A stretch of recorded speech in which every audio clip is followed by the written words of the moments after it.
Hey, I'm MacKenzie Fegan, and this is 112BK. Today we celebrate Martin Luther King Jr., who would have been 90 this year. We'll look back at his 1967 speech on society's three evils, war, racism, and poverty, with racial and economic justice activist Heather McGhee. Now, Dr. King mentioned this, that racism is an ill that is not only poisonous to people of color, but it's something that rots at the soul of white people and that is fundamentally weakens our democracy and makes the United States a much poorer country.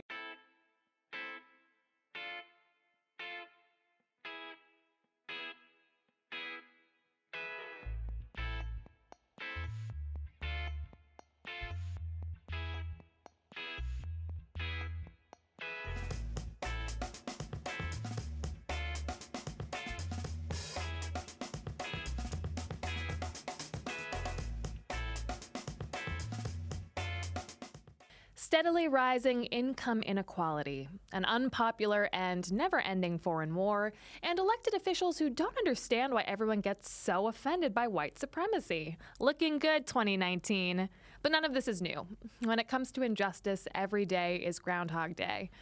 In 1967, Martin Luther King Jr. gave his Three Evils speech at the National Conference on New Politics, where he spoke of the, quote, giant triplets of racism, economic exploitation, and militarism. To talk about the progress, or lack thereof, we've made against these foes, we're joined by NBC News analyst, frequent Meet the Press guest, Bill Maher Show regular, former head of Demos, and current Fair and Just Fellow at Brooklyn Community Foundation, Heather McGhee. Welcome to 112BK. I'm so glad to be here. So this is not his best-known speech, and it's delivered 3 years after the I Have a Dream speech, which is very lofty and aspirational. But in this speech, he talks about his disillusionment and betrayal, and the tone is much darker. And here we are, many, many years later, and we're grappling with some of the same issues.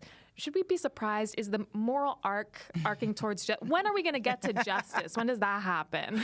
I see it. I think I've been to the mountaintop and I see it. We have to hold on to that, right?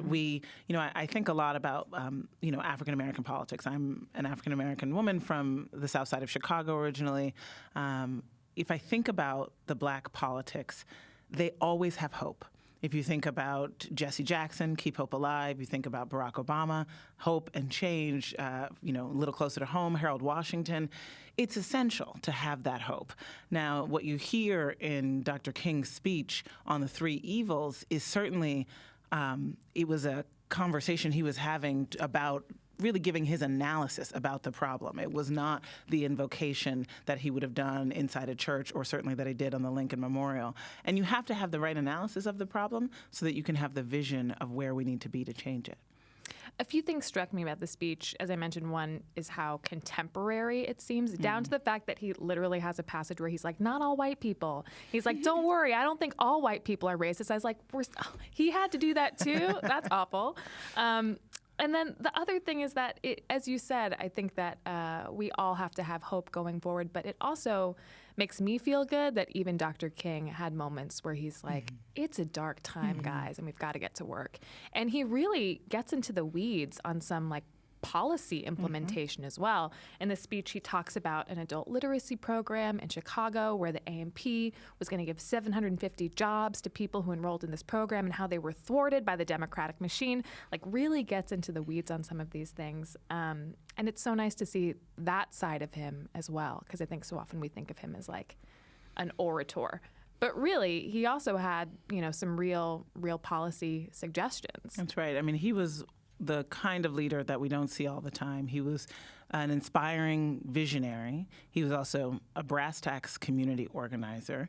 He was a political strategist, and he was someone who even, the odds that my ancestors were facing at the time, he always was able to show people another world. That combination of being a political strategist, an organizer, an orator, and a leader who actually believed that we would get there, we just don't see that often anymore. And the poetry is amazing. I mean, his turns of phrase, the way that he puts words together, it just inspires you and takes you to another level. I want to read one section here. He mentions, We must also realize that the problems of racial injustice and economic injustice cannot be solved without a radical redistribution of political and economic power. And I think that this feels very contemporary and also is language that scares a lot of people, this notion of radical redistribution. Can you talk a little bit about your thoughts about that and how that touches on some of the work that you do? Absolutely. So that's very close to the core analysis that Demos was founded with. Demos, the organization that I led for the past 4 years, and I'm now a distinguished senior fellow of Demos. The name means the people. It's the Greek word for the people and the root word of democracy. And the core foundational analysis is that the economic inequality and the racial inequality that we see in our society is really born out of an inequality of power, political inequality, and that these three inequalities are absolutely interlinking. And so what we know is that when you have policies that give more political power to working class people, to women, to people of color, when there's more reflective democracy, as we just gained in the House of Representatives for the first time in our history, then you have economic and social justice outcomes that are more reflective of the democratic will of all of the demos, the people. So absolutely, I think there needs to be a radical redistribution. Before the election of this past fall, 90% of the elected officials at all levels of our government were white. And 2/3 of them were white men, when, of course, 40% of the country is people of color. And so we've got to have a reflective democracy if we are going to realize the promise of this country and if we're going to really attack the inequality that right now is really ripping apart the fabric of our democracy. How do you assuage the fears of people who balk at the idea of redistribution because it suggests that they have to give up some of their power in order for somebody else to have a seat at the table? That's a good question. I think two things about it. One, just in terms of a policy answer, we need to do redistribution, but we also need to do something that some economists call pre-distribution, where it's not just about taxes and spending, but it's also about the rules of the road for businesses and workers, so that before taxes even get collected, for example, a CEO can't pay himself $10,000 an hour when his coworker on the shop floor is making $725. You've got to have collective bargaining. You've got to have high minimum wage and overtime laws so that you're talking about distributing the pieces of the pie, before they even, as they're being baked, let's put it that way. And then, the other part of your question, I think, was really getting at something that is not just about policy, but is about sort of a fundamental mindset that this country is suffering from right now, which I believe is a zero-sum mentality. Mm-hmm. This idea that the presence or gaining power, for example, of people of color has to come at the expense of white people, or that women being able to have autonomy over their bodies and their careers has to come at the expense of men. We can't be a multiracial democracy or an equal society with that mindset. This has got to be a place, the United States of America, where there is a way to share power equally among everyone, no matter what their background is, their gender, their sexuality, etc. And I think that we've got to have a different story that we tell, even about racism. Now, Dr. King mentioned this, not in this speech, but in other of his writings. Langston Hughes talked about this, James Baldwin, even Frederick Douglass talked about this. This idea that racism is an ill that is not only poisonous to people of color, but it's something that rots at the soul of white people and that is fundamentally weakens our democracy and makes the United States a much poorer country than it could be otherwise. I'm currently writing a book about this, about the costs of racism that spill out beyond the targeted communities of people of color. And once you start thinking about it, you just see examples of it everywhere. It sounds like you're really talking about sort of a scarcity mindset, to borrow a page from sociology. Well, another application of that idea absolutely is climate change, which is, of course, the existential threat to society as we know it.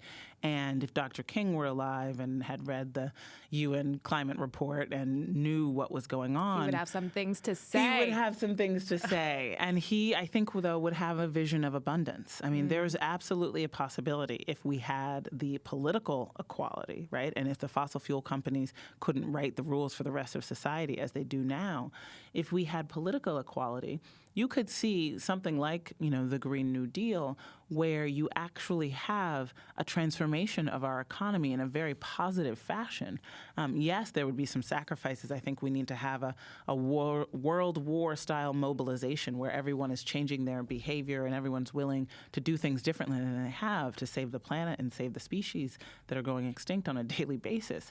But we could also see an entire spark of a new set of economic sectors that we don't have today if we had the political equality so that the interests and needs of working people were put ahead of those of the fossil fuel companies. Do you see climate change and racial justice as being intertwined? I do. When you look at both it from the harm perspective, the idea of environmental injustice, the idea that basically because of inequalities in our democracy, if there are environmental harms, they will fall first and hardest on those who don't have a voice, who are not reflected in the halls of power, whom politicians and polluters think won't be able to sort of garner public will to stop, say, the siting of a refinery or the poisoning of pipes. And so there's injustice, environmental and racial injustice that are intertwined. But I also think that on the positive side, there is an opportunity for us to write the rules of the climate transformation in a way that the people who were last in line in the fossil fuel economy could be first in line in the green jobs economy. Mm-hmm. And also when you look at island nations are going to be disproportionately affected by rising sea levels. Absolutely. It's not very surprising that those people are people of color. I imagine that if Switzerland was like really in trouble, I don't know, maybe we would hear. Not to dump on Switzerland. I think they've actually been pretty good, but you know what I mean. One of the hopeful things about this speech is that it really ends on sort of an uplifting, revolutionary note, where Dr. King says, "A nation that continues year after year to spend more money on military defense than on programs of social uplift is approaching spiritual death." So what we must all see is that these are revolutionary times. All over the globe, men are revolting against old systems of exploitation, and out of the wombs of a frail world, new systems of justice and equality are being born. And I think that is so hopeful, and especially, looking to other countries and seeing our future as being linked to other countries as well. And as you mentioned, envisioning new models, whether that's climate change or economic growth or whatnot, is really, I think, contemporary and food for thought. Absolutely. I think we're seeing right now another moment of resurgence. I think so many people have linked this moment of sort of democratic crisis for the United States to what it felt like in the late 1960s, where there were people in motion the way they are today. 1 out of every 4 Americans has gone to a protest in the past 2 years. That's extraordinary. We're a country that often doesn't even bother to vote. And look how much civic engagement there has been. And in little pockets across the country, you are seeing democratic socialists and socialists come into office. You are seeing people asking the big questions and demanding big, big ideas for solutions. So tell me a little bit more about your work. So you were president for 4 years at Demos, and now you are a fellow at the Brooklyn Community Foundation. Yes. Can you tell me about the work that you're doing with BCF and about your decision to leave sort of a organization with a national profile to focus more on the local? Yeah. So I am really proud and thrilled to be a fair and just fellow at the Brooklyn Community Foundation. The Brooklyn Community Foundation allows people like you and me, Brooklyn residents, to think about the issues that we care so much about, that we are listening to in the media, that we want to focus on a national level, whether it's immigration or affordable housing or environmental justice or racial justice, and recognize that it's all happening right in our own backyard all the time. It's sometimes hard, I think, for people who are going about their lives to find a way to make a difference in their local community. And that's why when I was approached by the folks at the Brooklyn Community Foundation, I thought, well, this is great, because this is an organization that spends about $7 million a year giving money to local Brooklyn, mostly grassroots organizations, with a very much a strong racial and gender equity lens. And these organizations are doing things like helping immigrant families that have been separated at the border, right here in Brooklyn. A group called Integrate NYC that is a student group that wants to deal with segregation in New York public schools. I mean, these are the kinds of issues that are absolutely on the national scene, and yet you can really have an impact by being part of the Brooklyn Community Foundation here at home. This is super helpful, I think, for people who, especially in the wake of the election, were like, well, what do I do? Yeah. What do I do? Yeah. Who do I donate to? Where do I volunteer my time? So if there are people who want to get involved on a very local level, what do they do? How do they find out? Well, they can go to the Brooklyn Community Foundation website. They can go to some of the events that BCF has. They give out a prize every year called the Spark Prize, and they have a phenomenal breakfast that's coming up in February. Who doesn't love breakfast? Who doesn't love breakfast? And to hear about, about half a dozen groups that are the recipients of this prize this year, all of the leaders are women. Many of them are women of color who are doing incredible work here in Brooklyn. And BCF is sort of a way that you can understand what the landscape of nonprofits and grassroots and social justice organizations is in Brooklyn. It's hard to sort of, Google and find out who's working on this issue that I care about, but you can give to the foundation, and you can also become a volunteer and really get to know the organizations in your backyard. And what is your work specifically with the Brooklyn Community Foundation? So the foundation's mission is to spark change for a fair and just world, and I'm a Fair and Just Fellow. And they just started having this fellowship this year, so I'm the inaugural Fair and Just Fellow. And my job is really to do a few things. One, to help bring some of the ideas and analysis that I learned, in my career at Demos to the foundation, to advise them about some of the issues that they should be working on that they might not be working on, to connect them to other social justice leaders in the country, to help. BCF has an incredible sort of learning atmosphere to help sort of support that learning atmosphere. I'm also doing some public media and communications, and talking about the foundation, but also talking about the values, the fundamental values of fairness and justice. So that's what the fellowship has been so far, and they're supporting me also as I work on that book that will be out next year.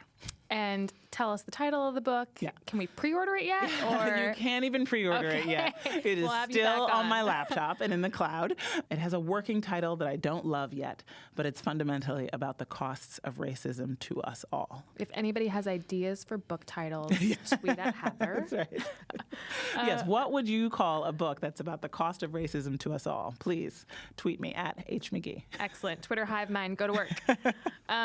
So I want to circle back to the three evils speech. Again, these he calls them a triple-pronged sickness. He's talking about racial injustice. He's talking about economic inequality as sort of exemplified by a very materialistic society where we are obsessed with consumption while neglecting those who have less. And also militarism. We're in the middle of the Vietnam War, and he's talking about how the brunt of that labor, that war machine, is borne on the backs of Black people.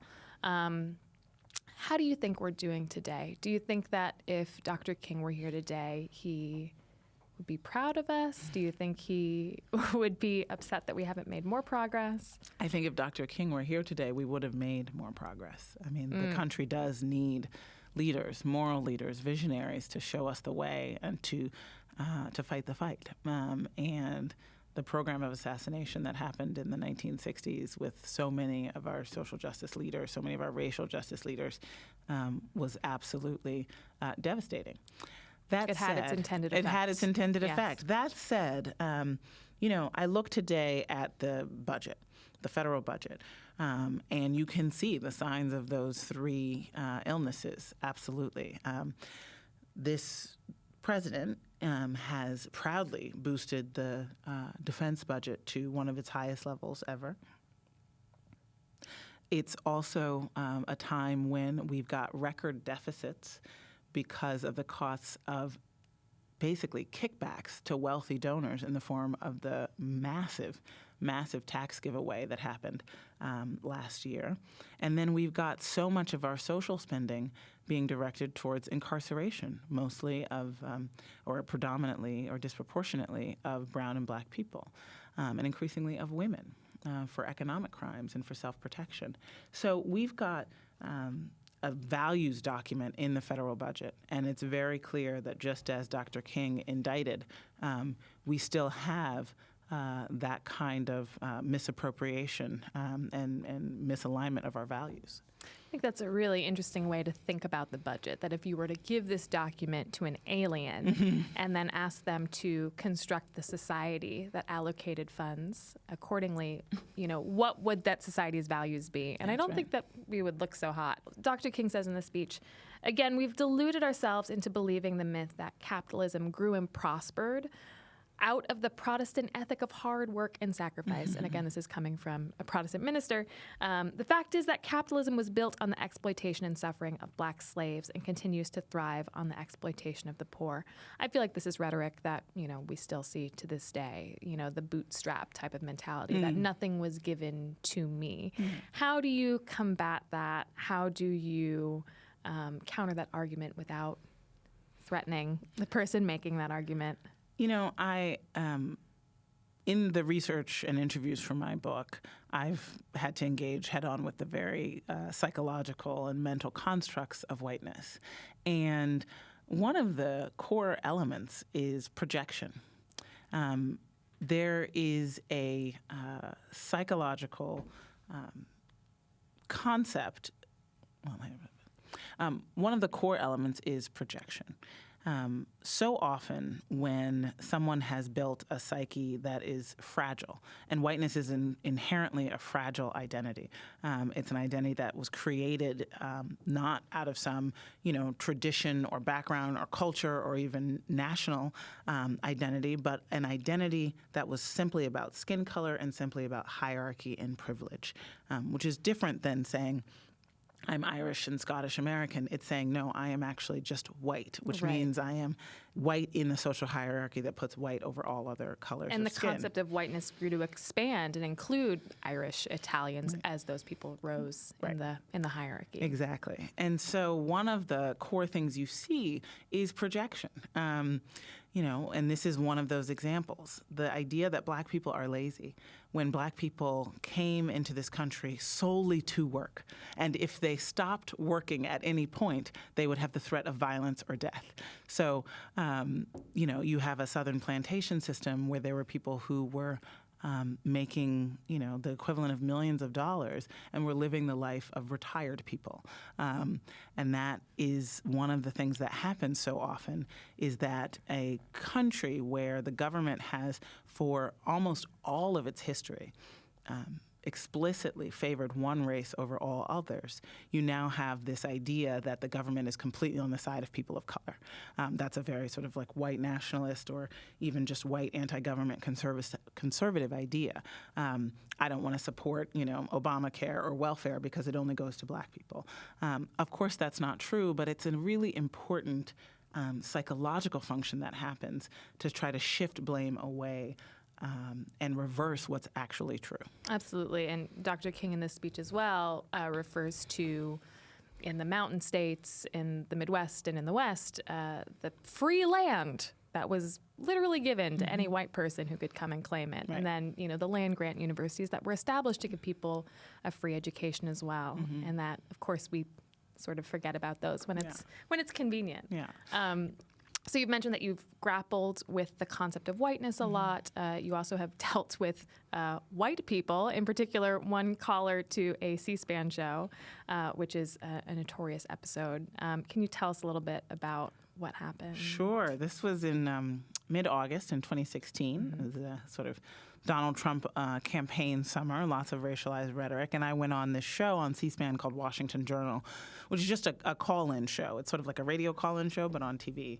And I'd never been on before, but I knew that there was sort of the notorious C-SPAN caller, which during the Obama era had become this sort of senior citizen racist caller who would call in and talk about conspiracy theories. So I sort of girded myself the whole time. But about halfway through the show, I got a call from a man. He identified himself as Gary from North Carolina. And the first words out of his mouth were, "I'm a white male and I'm prejudiced." And as you can imagine, both the host and I sort of stood up a little straighter and maybe inhaled a bit. And then he went on to describe his prejudice, his fear of black men, talked about drugs and gangs and crime. But then he said, but I want to know what you can do to help me change, because I want to be a better American. And then I remember the host said, Heather? To you, Heather. Yeah, exactly. What can he do? So I just, I'm on live TV, right? So I took a breath and I said, thank you. Those are the first words that came to mind. Thank you. Because him admitting his prejudice was something that is very, very rare. And so I thanked him for admitting his prejudice. And then, because I'm a person who believes in solutions, I just, off the top of my head, gave him some thoughts about what he could do to sort of integrate his life, to learn about, Black history and put what he sees in the world in context. I told him to turn off the TV news because we know that it overrepresents Black crime and underrepresents white crime. And that was it. So, there was maybe a 2-minute interchange between the two of us. And then one of my colleagues put the clip on Facebook that weekend, and by Monday it had over 1 million views. And I ended up meeting Gary from North Carolina, having a number of conversations with him, and then meeting him in person. And still to this day, I send him pictures of my son, and he, sends me pictures of his dog. And he is someone who has, he's still conservative. He's still a rural North Carolinian. Still, votes the way he votes, but he has taken it upon himself to integrate his life, to have, conversations with and become friends with people of color, to read voraciously about African American history. He loves Cornel West. I mean, he's really taken that advice to heart. And it does give me some hope that we can change. It's like addiction, right? The first step is to admit that you have a problem. I mean, we're all racist. Yes. Everyone is racist. Yes.